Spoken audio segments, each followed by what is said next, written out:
Bapak, Ibu, saudara-saudari yang dikasihi Tuhan, dalam homili malam ini saya mau mengajak Anda untuk merenungkan tentang satu kata,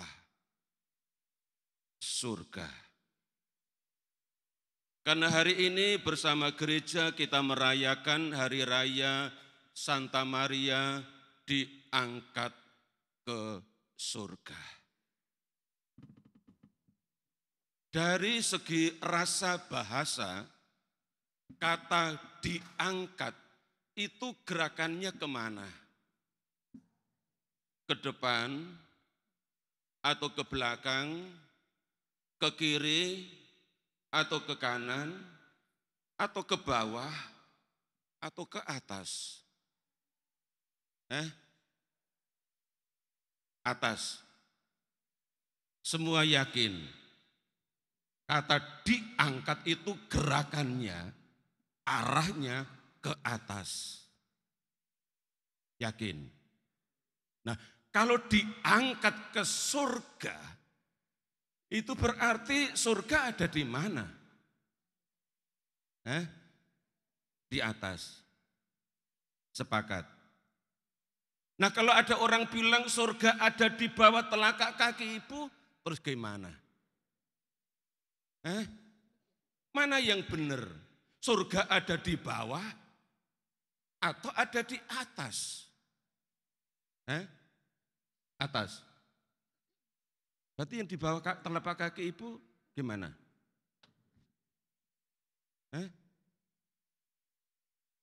Ini PR untuk ibu-ibu ya. Kita sepakat, surga itu ada di atas. Maka Bunda Maria diangkat ke surga.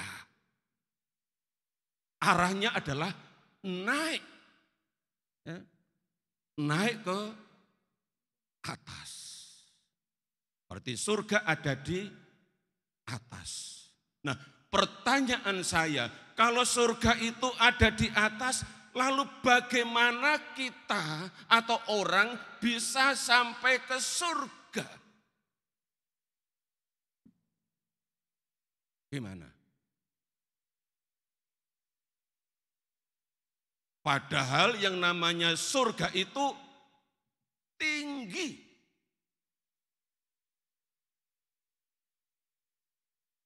Coba lihat ke atas, terhalang plafon. Kalau Bapak Ibu di luar lihat ke atas, hanya lihat langit biru. Kalau biru.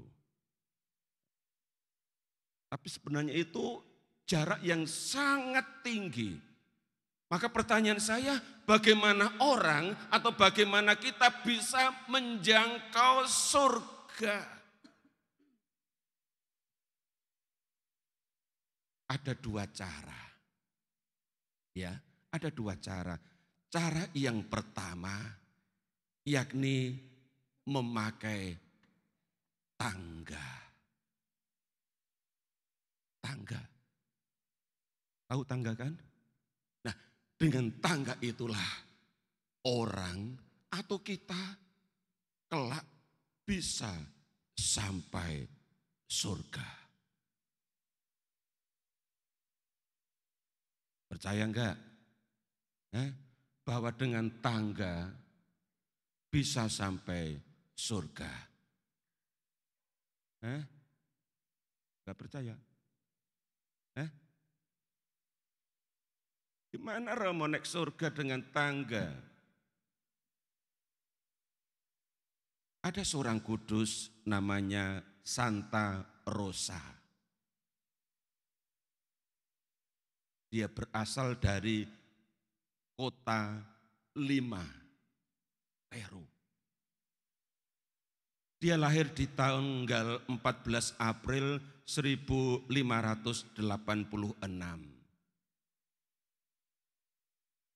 Dan meninggal pada 24 Agustus 1617.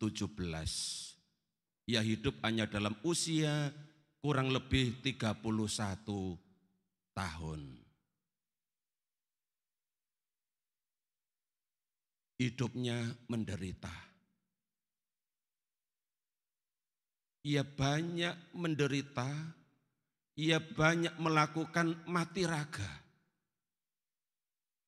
Tapi yang namanya penderitaan itu bukan sesuatu, bukan kenyataan yang harus ia singkirkan untuk mencari yang enak. Enggak.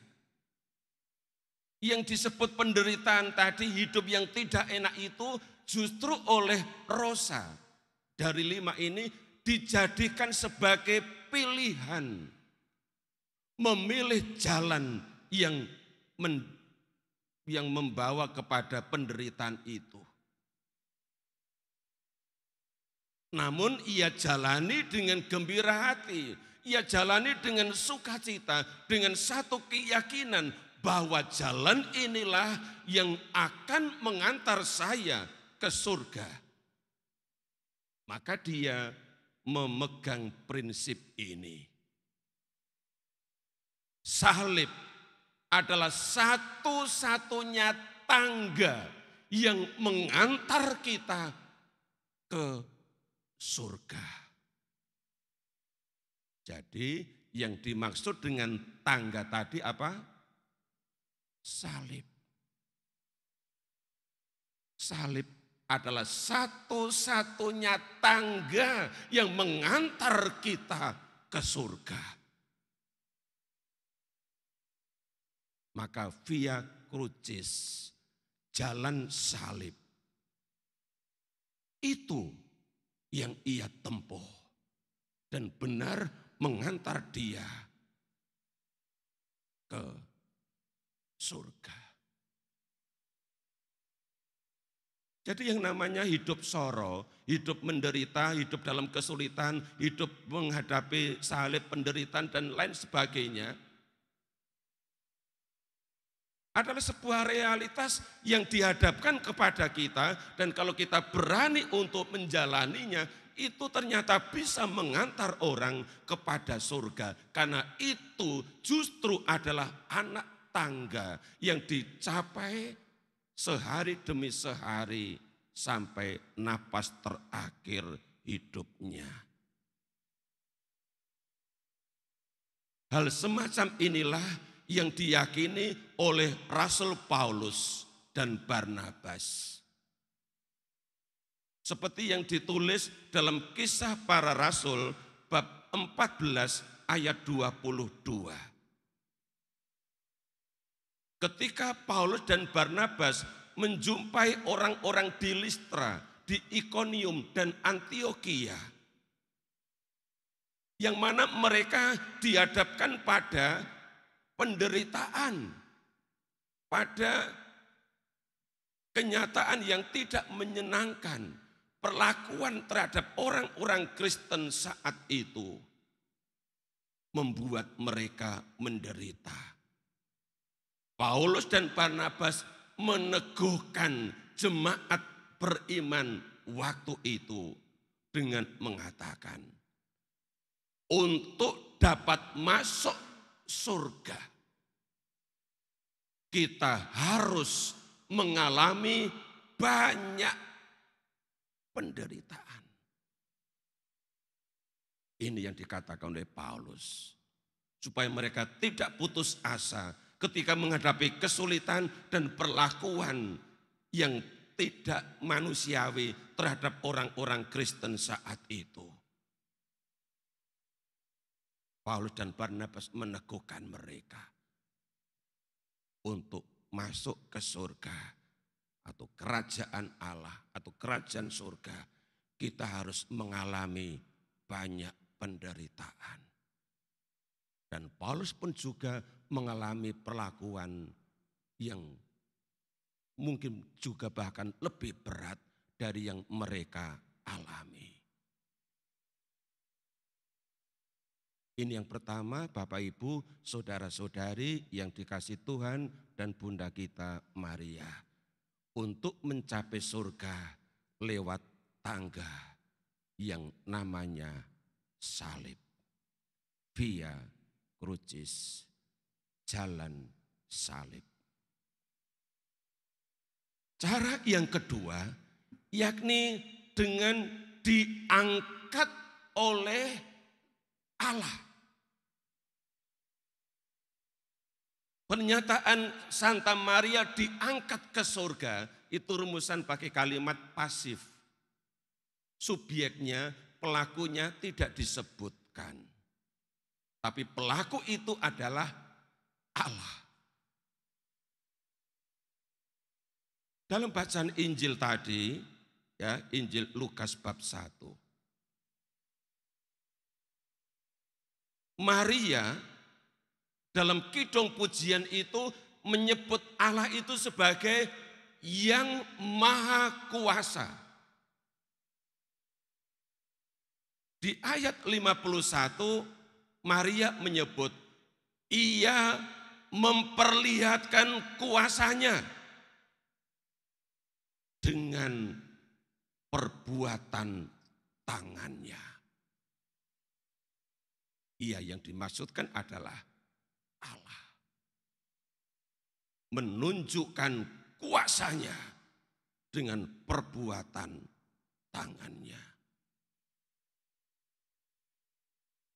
Di ayat 52 dijelaskan bentuknya seperti apa. Kalau tangan Allah itu menunjukkan kuasanya. Disebut di ayat 52 tadi. Ia meninggikan orang-orang yang rendah. Ia meninggikan orang-orang yang rendah. Sampai di mana Allah meninggikan orang-orang yang rendah? Sampai surga. Dan Maria menempatkan diri sebagai orang yang rendah. Dan ia mengalami bahwa Allah telah memerhatikan dirinya sebagai hamba yang rendah. Seperti yang disebutkan di ayat sebelumnya, ayat 48. Ia memperhatikan kerendahan hambanya. Dan mulai sekarang aku disebut yang berbahagia. Maria berbahagia karena Allah memerhatikan dia sebagai seorang hamba. Dan dia adalah wanita pertama dalam kitab suci yang menyebut diri hamba. Tapi justru karena kerendahan hatinya inilah Allah berkenan meninggikan dia. Kalau waktu itu di saat dia masih hidup, sebelum atau pada saat dia mengunjungi Elizabeth dalam usia yang masih muda, sudah merasa berbahagia karena karya Allah di dalam dia. Lebih berbahagia lagi ketika ia ditinggikan, diangkat sampai ke surga. Inilah mahkota yang diberikan Allah kepada Maria yang mau hidup dalam keutamaan kerendahan hati, menempatkan diri sebagai orang yang rendah. Tapi justru Allah meninggikan orang-orang yang rendah. Ini keyakinan Maria dan keyakinan ini benar-benar telah mengantar dia kepada surga. Oleh karena itu gereja tidak ragu-ragu mengajarkan kepada anggota gereja bahwa Maria benar telah diangkat ke surga dengan badan dan jiwanya. Maka salah satu dari dogma tentang Maria adalah dogma ajaran resmi gereja tentang Maria diangkat ke surga. Diumumkan atau dimaklumkan oleh Paus Pius ke-12. Tepatnya pada 1 November 1950. Jadi dogma ini sudah berusia berapa? 74 tahun sampai hari ini. Mungkin Bapak Ibu saudara-saudari bertanya, benarkah yang diajarkan oleh gereja? Dogma tentang Maria diangkat ke surga, bahwa Maria benar-benar diangkat ke surga dengan badan dan jiwanya. Tidak ada yang bisa menjamin kepastian kebenaran itu selain Maria sendiri. Maka dalam pesannya yang disampaikan oleh Bunda Maria pada 15 Agustus 1974, sekarang 2024, berarti usianya sudah berapa? 50 tahun. Persis 50 tahun yang lalu.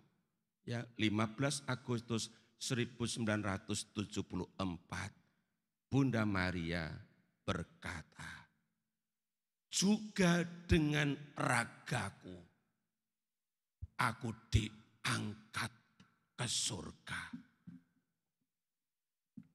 Jadi Maria diangkat ke surga bukan hanya jiwanya, tetapi juga raganya, tubuhnya, badannya yang tidak mengenal dosa sejak ia dikandung.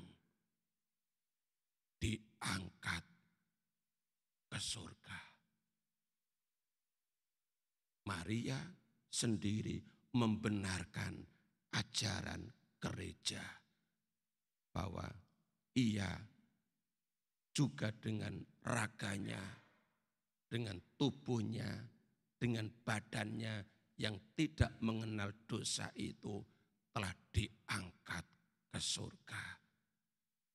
Maka Bapak Ibu saudara-saudari yang dikasihi Tuhan, lewat perayaan Santa Maria diangkat ke surga hari ini, kita diingatkan akan dua hal penting. Pertama, jangan hindari salib. Salib adalah tangga yang membawa kita kepada surga. Seperti yang dialami oleh Santa Rosa dari Lima. Kita mengikuti Kristus yang tersalib. Dan kita mengikuti Kristus sambil memikul salib kita sehari demi sehari. Maka dalam Injil Lukas bab 9 itu, Yesus menyampaikan pesannya. Barang siapa mau mengikuti aku, hendaklah ia menyangkal diri, memikul salibnya setiap hari dan mengikuti aku. Hanya dalam Injil Lukas ini bab 9 ayat 23 atau berapa ya, Yesus katakan soal memikul salib setiap hari. Karena salib adalah tangga yang akan mengantar kita sampai kepada ketinggian surga.